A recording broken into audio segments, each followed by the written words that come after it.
Hello students, आज जो हमारा टॉपिक है क्लास 11th में बायोलॉजी के अंदर डाइजेशन एंड एब्जॉर्प्शन वाला चैप्टर चल रहा था। उसमें आज हम पढ़ेंगे absorption of digested product. Absorption digested product जो है, absorption is the process by which the end product of digestion pass through the intestinal mucosa into the blood और लिम्फ। कहने का मतलब ये है कि एब्जॉर्प्शन वह प्रोसेस है, वह प्रक्रिया है जिसमें जो एंड प्रोडक्ट थे डाइजेशन के वो पास होंगे किसमें, इंटेस्टाइनल म्यूकोसा के अंदर, फिर वहां से कहाँ जाएंगे, ब्लड और लिम्फ के अंदर। कहने का मतलब कि जो हमारे हमने देखा कि डाइजेशन हुआ था अलग अलग पार्ट में और स्मॉल इंटेस्टाइन के अंदर जाके एब्जॉर्प्शन होने जा रहा है। तो एंड प्रोडक्ट जो थे डाइजेशन के, उसमें जैसे कि एग्जाम्पल नहीं, हम जो हमारा न्यूक्लिक एसिड था उसका जो डाइजेस्टिव प्रोडक्ट जो था वो था आपकी नाइट्रोजनस बेस। ठीक है, नाइट्रोजन बेस और शुगर थी। ठीक है, तो वो सिंपलेस्ट फॉर्म थी।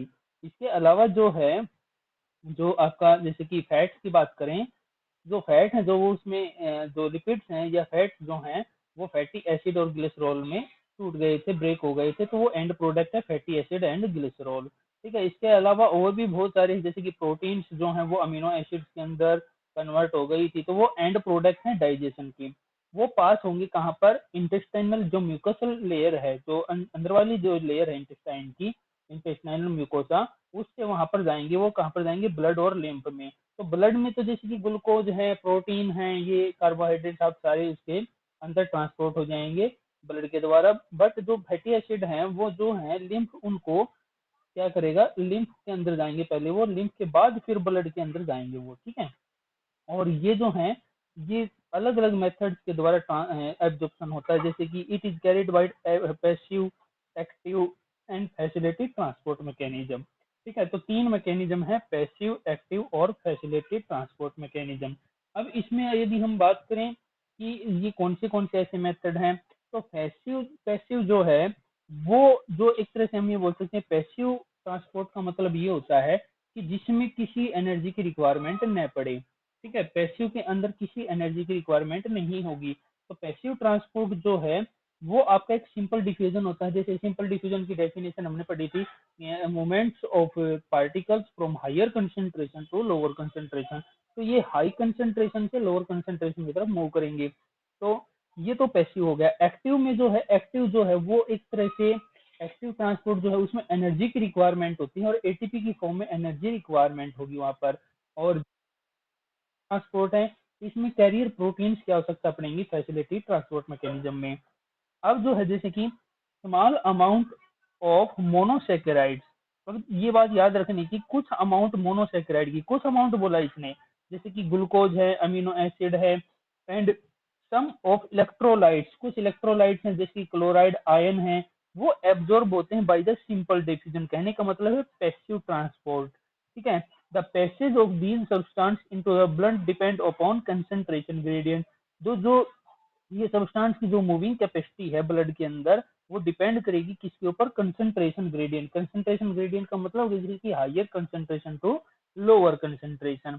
इसके अलावा आगे बात की है इसने, सम ऑफ सब्सटेंस, कुछ और सब्सटेंस जैसे कि फ्रक्टोज है, सम अमीनो एसिड है, ये एब्जॉर्ब होंगे किसकी मदद से, with the help of carrier ion. किसकी मदद से, कैरियर आयंस, मतलब सोडियम आयन। जैसे कि, तो मैंने आपको बताया था कि जैसे प्रोटीन्स हैं या आयंस हैं, इनकी मदद से जो ट्रांसपोर्टेशन होगा वो फैसिलिटेटेड ट्रांसपोर्ट होगा। ठीक है, किसी की हेल्प से जो ट्रांसपोर्टेशन हो उसको फैसिलिटेटेड ट्रांसपोर्टेशन हम बोलेंगे।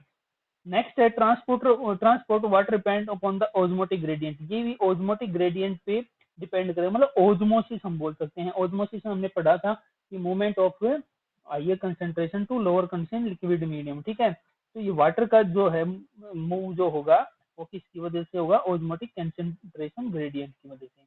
आगे है एक्टिव ट्रांसपोर्ट जो है ये against the concentration gradient. Against का मतलब ये हो गया कि जैसे कि बाहर लो कंसेंट्रेशन है मेम्ब्रेन से और अंदर जो है हाई कंसेंट्रेशन है, फिर भी लो से हाई की तरफ मूव करना, मतलब लो से हाई की तरफ मूव करेंगे तो सिंपल सी बात है उसमें हमें रिक्वायरमेंट होगी एनर्जी की। ठीक है, तो वेरियस न्यूट्रिएंट्स जैसे कि अमीनो एसिड है, मोनोसेकेराइड है। अब देखो एक बात यहाँ पर नोट करने की क्या है कि कुछ अमीनो एसिड और कुछ ग्लूकोज तो जो है वो सिंपल डिफ्यूजन के द्वारा एब्जॉर्ब हो गए थे, लेकिन कुछ जो न्यूट्रिएंट्स अमीनो एसिड और मोनोसेकेराइड हैं वो किसकी मदद से एब्जॉर्ब होंगे, एक्टिव ट्रांसपोर्ट की मदद।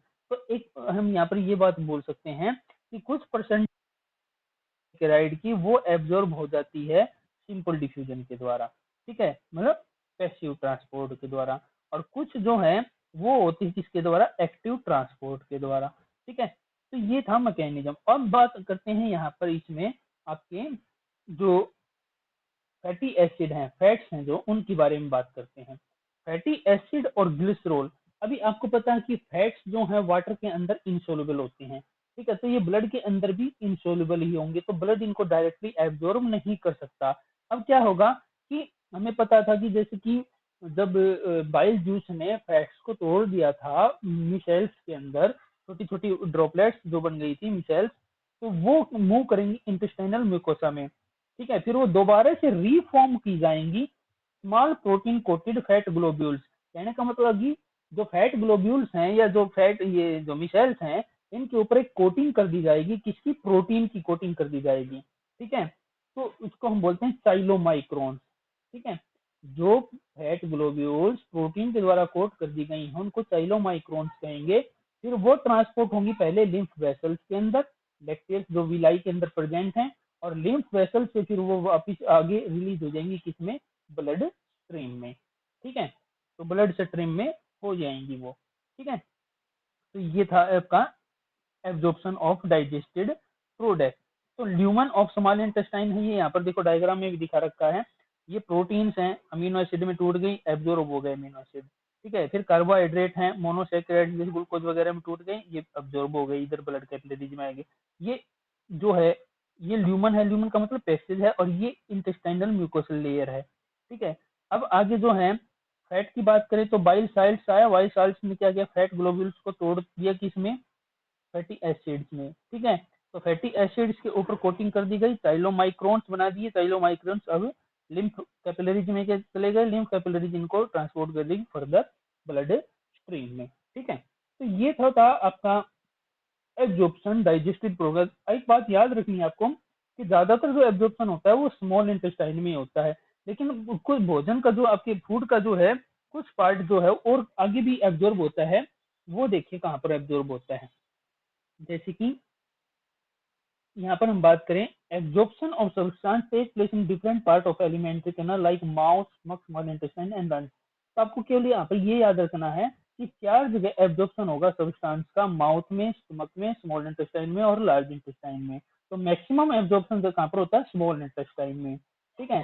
तो अब इसमें एक टेबल बना रखी है, टेबल में देखेंगे क्या क्या चीजें एब्जॉर्ब हुई। जैसे कि माउथ की बात करें तो माउथ में क्या होगा, कुछ ड्रग्स जो डायरेक्टली कॉन्टेक्ट में आएंगी mucosa of mouth, inner layer जो है उसके कांटेक्ट में आएंगे, and lower side of tongue, नीचे की जो टंग के नीचे की साइड है वहां पर एब्जॉर्ब हो जाएंगी ब्लड कैपिलरीज में, जो वहां पर ब्लड कैपिलरीज प्रेजेंट है वहां पर डायरेक्टली एब्जॉर्ब हो जाएंगी, ठीक है, कुछ ड्रग्स। स्टमक में वाटर का एब्जॉर्प्शन होगा, सिंपल शुगर एब्जॉर्ब हो जाएंगी, एल्कोहल वो भी वहां पर एब्जॉर्प्शन हो जाएगा स्टमक में, ठीक है। फिर स्मॉल इंटेस्टाइन में, वो तो मैंने आपको बता दिया स्मॉल इंटेस्टाइन में क्या क्या चीजें एब्जॉर्ब हो रही हैं, तो वो सारी चीजें एब्जॉर्ब होंगी, ग्लूकोज है, फ्रक्टोज है, फैटी एसिड है, ग्लिसरॉल, अमीनो एसिड एब्जॉर्ब, ये आपकी इसमें एब्जॉर्ब हो जाएंगी। तो लार्ज इंटेस्टाइन में एब्जॉर्प्शन किसका होगा, वाटर का, ठीक है, कुछ मिनरल्स होंगे, कुछ ड्रग्स भी यहाँ पर एब्जॉर्ब की जाएंगी, ठीक है। ये तो था एब्जॉर्प्शन। अब नेक्स्ट जो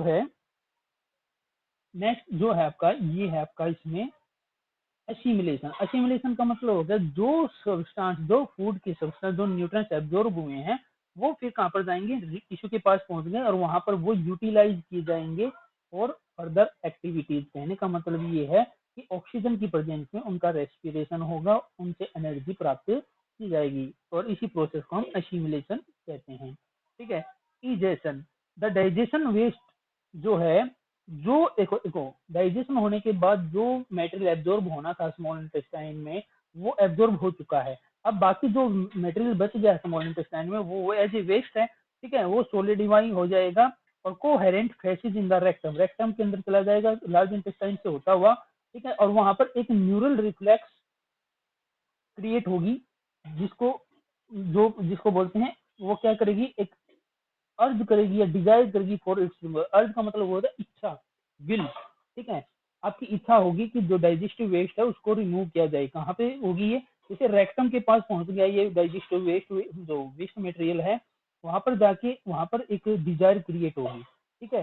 तो egestion of acid to outside through the anal opening, और एनल ओपनिंग से वो बोलते हैं बाहर हो जाएगा, जिसको बोलते हैं डिफेसिएशन। और ये एक वॉलेंट्री प्रोसेस होता है, आपके अधिकार में होता है, और पेरिस्टाल्टिक मूवमेंट के द्वारा ये रिमूव हो जाएगा। तो ये तो था आपका एब्जॉर्प्शन ऑफ डाइजेस्टेड प्रोडक्ट। तो आज के लिए इतना ही करेंगे, बाकी जो नेक्स्ट लेक्चर में हम डिसऑर्डर पढ़ेंगे डाइजेस्टिव सिस्टम के, फिर आपका चैप्टर कंप्लीट हो जाएगा। तो thank you to all of you, इसको नोट करते रहना, ठीक है। All the best.